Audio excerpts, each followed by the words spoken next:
Notre enfance est bercée par différentes représentations qu'on se fait de l'avenir. Que ce soit un frère, un cousin, un père, un oncle, dans mon cas un ami, notre découverte des univers imaginaires s'est faite avec émerveillement. Les univers imaginaires, ça a quelque chose de rassurant, de chaud, d'une expérience d'évasion qui ne vous quitte plus. Enveloppé dans cette couette d'imaginaire, on se prend et prendra toujours plaisir à redécouvrir le genre qui nous a pour la plupart initiés. Bonjour à tous et bienvenue dans Imaginarium, l'émission de création d'univers imaginaires. Bon nombre d'entre vous ont découvert les univers à travers les épopées d'un héros brave et puissant dans un monde peuplé de créatures magiques où il luttait seul contre le mal. Eh bien, on va retourner sur ce genre que nous apprécions pour la plupart toute notre vie, l'heroic fantasy.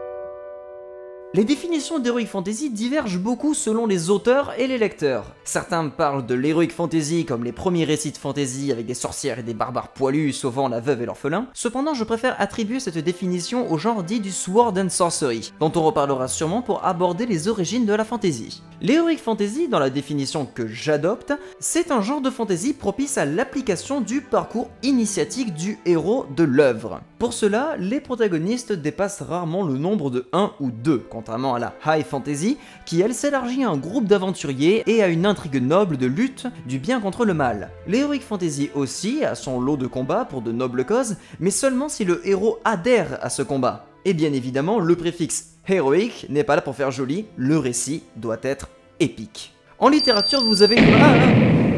Ah merde. Le compteur de livres appartenant au sujet du jour a explosé. Bon. Bah, de tête, voici une infime minorité, les chroniques du monde émergé, Eragon, Chronique de la Tour ou encore Loup solitaire. Ne me tuez pas dans les commentaires s'il vous plaît. Pour les films, vous avez Eragon, qu'est-ce qu'on se marre. Non, sérieusement, il y a Cœur de Dragon de Rob Cohen, Dragon ou Le 13e guerrier de McTee. Vous remarquerez que je ne cite pas Le Seigneur des Anneaux ou Narnia car je considère qu'ils appartiennent à la High Fantasy. Enfin, le jeu vidéo... Reconnais, Dark Messiah of Mathemagic, Ultima, Fable, Fable 2, Fable 3, Elder Scrolls Arena, Daggerfall, Morrowind, Oblivion, Skyrim, Elder Scrolls Online, Neverwinter, Dragon Age Origin, Dragon Age 2, Dragon Age Inquisition, Dungeon Ciel, le 2, le 3, Neverwinter Night, The Witcher, le 2, le 3, Spellforce. Putain, les mecs, on galère à trouver des bons films de fantasy au cinéma et vous nous le survendez dans le jeu vidéo. Eh bien sachez que c'est très gentil de votre part. Câlin les développeurs. Câlin. Ah, j'ai encore à citer le jeu de rôle qui est carrément né de l'Heroic Fantasy, avec Donjons et Dragons, la musique avec le Power Metal, genre Rhapsody of Fire, Dragon Force, Magic Kingdom et tant d'autres, la BD, la fabuleuse quête de l'oiseau du temps, oh, il y a Halim le Tanneur, ça c'est déchiré.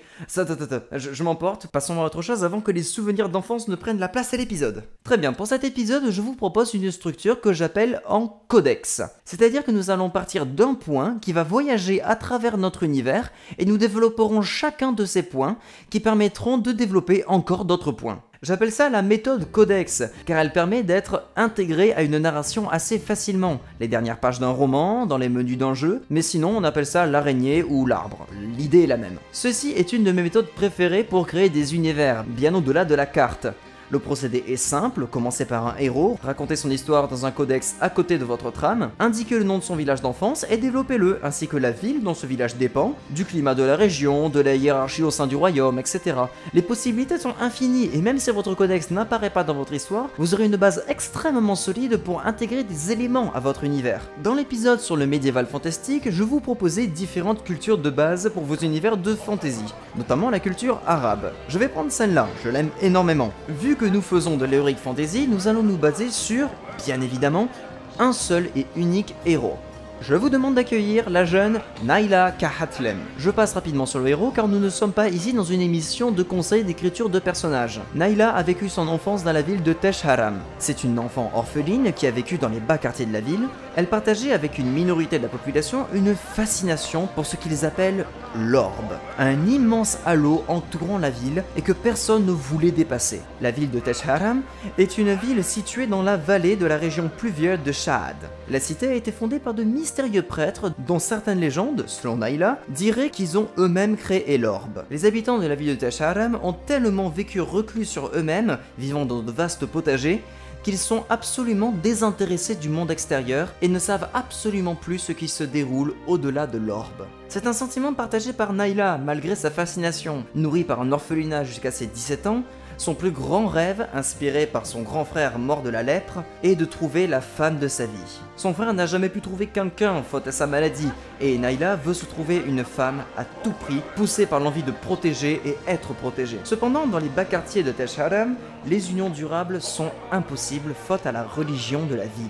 En effet, les prêtres ayant construit la ville à l'origine priaient la grande déesse du bien, à savoir la déesse qui a enfanté tous les humains. Elle est adorée, contrairement au second dieu du panthéon, Hash, le dieu maléfique, détesté par les hommes car il maintient emprisonnée la grande déesse. Il est certes le père biologique de la race humaine, mais ses actes lui ont attiré haine et destruction du culte qui lui a été voué. Faute à cela, le dieu maléfique rendit la terre des hommes invivable, envoyant des créatures décimer les humains qui se défendirent. La grande déesse offrit alors aux hommes de nombreux pouvoirs pour se défendre, comme les orbes autour des villes. Cette précision démontre dans les univers d'Heroic Fantasy l'importance du bestiaire fantastique.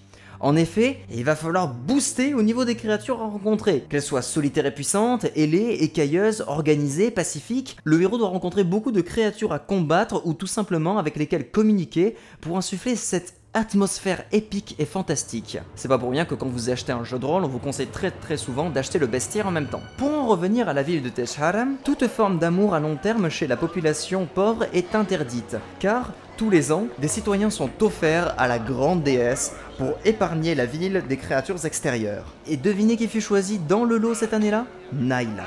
Les gardes tentant de l'arrêter, elle se défendit maladroitement, mais par chance et ruse parvint à s'enfuir et n'eut d'autre choix que de traverser l'orbe et sortir.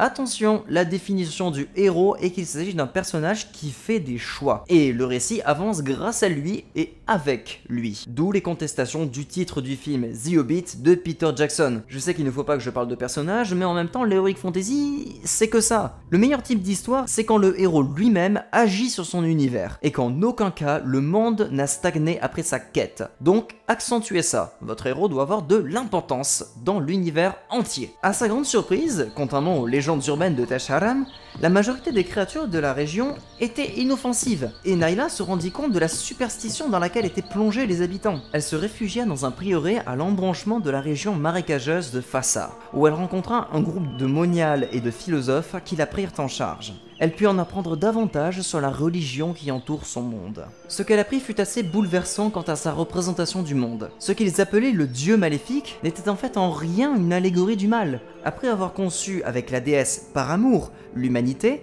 le dieu s'inquiétait de la préoccupation presque maladive de la déesse sur ses hommes. L'humanité, percevant cette tendance qu'avait le dieu à écarter la déesse d'eux, se mit à le rejeter et à cultiver une haine à travers les générations jusqu'à le nommer le dieu maléfique. Désormais écarté de tout, retenant la déesse avec lui, bien que cette dernière continue malgré elle à attiser la haine des hommes envers le dieu maléfique. Elle développa également une grande capacité enfouie en elle, à savoir une force mentale exceptionnelle, tellement exceptionnelle qu'avait le pouvoir qui, en se développant, pouvait influencer la conscience de son entourage. Ce pouvoir est en fait une partie intégrante des dieux et se caractérise par un morceau de la puissance de l'esprit du dieu père ou de la déesse mère.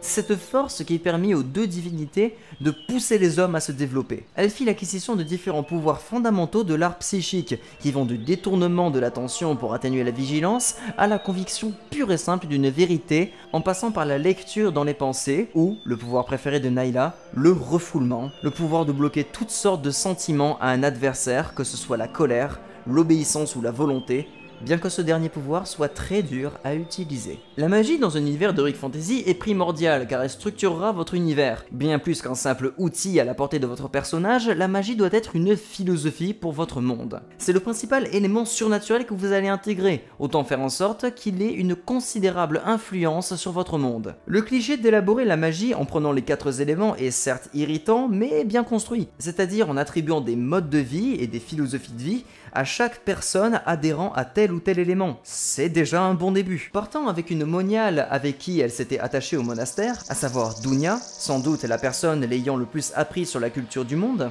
elle entreprit un voyage afin de retrouver enfin une terre de paix hors des querelles entre les hommes et le dieu. Escaladant les montagnes de Kash Atar, traversant les plaines de Neham et le désert de Khalem, c'est dans ce dernier endroit qu'un groupe de pillards parvint à arrêter les 2 jeunes filles. Traînées jusqu'à une grotte pendant la nuit, elles furent emprisonnées. Les Hassan, les créatures les ayant capturées, sont des êtres ayant pour particularité d'avoir une conscience et des pulsions qui ne font en fait qu'un. Je m'explique. Imaginez, vous avez envie de tuer votre voisin chiant, mais vous le faites pas. C'est pas bien. Eh bien, imaginez que Hassan, lui, l'égorgera et cet acte sera reconnu socialement, car l'expression de ces pulsions est quelque chose de positif chez eux. Cette structure d'esprit ne permet pas l'exécution d'un bon nombre de sorts sur eux. Ils vivent en fourmilière et survivent grâce aux rançons faites sur les prisonniers. Dans les cages, les 2 comparses furent envoyés dans la cellule d'un mystérieux homme. Ce dernier, encapuchonné, était en train de charger d'énergie un mécanisme très spécial. Les magiciennes aidèrent l'homme à charger le mécanisme, qui explosa, et dans une onde de choc inouïe, vida les Hassan de toute énergie et tombèrent tous dans le coma. En effet, une technologie mystérieuse, voire obscurantiste, ne fait jamais de mal. Les rouages de votre univers peuvent échapper à votre personnage sans aucun problème. Alors remis en route, l'homme étrange put alors expliquer qu'il n'était ni un humain, ni une créature du Père. Il était un exilé du continent inconnu, au-delà de l'océan Shal, une civilisation entière étant parvenue à s'émanciper de l'emprise du dieu Père et de la déesse Mère. L'individu reste très évasif. En dire trop sur son peuple peut s'avérer dangereux malgré la soif de connaissance de Nayla. Ce que j'aime à faire dans mes univers, c'est le fait de mettre un cache sur des endroits de mon intrigue, ou seulement d'évoquer quelque chose de lointain ou inaccessible. Cependant, l'astuce n'est pas de mettre un voile noir sur du rien. Vous devez tout de même travailler ces points d'ombre, mais surtout les cacher au public. C'est une grosse thématique à développer quant à ce que vous devez faire de ce que je vous apprends dans Imaginarium. Utilisez un univers à bon escient et ne le révélez qu'au travers de votre narration.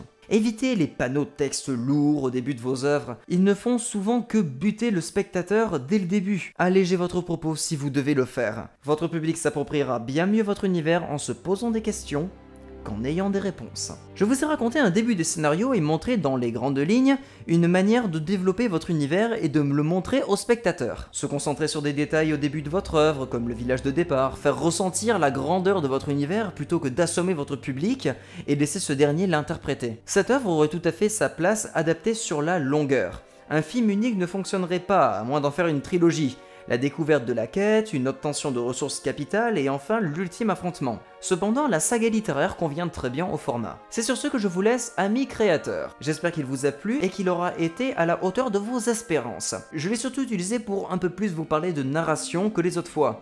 Faisons original. Il y a dans la description un sondage Stropole pour définir quel personnage rencontré par Nayla vous seriez. Je vous invite à partager cette vidéo si elle vous a plu, à vous exprimer dans les commentaires sous la vidéo et à vous abonner pour les nouveaux. Je vous donne rendez-vous bientôt et surtout, n'oubliez pas d'imaginer.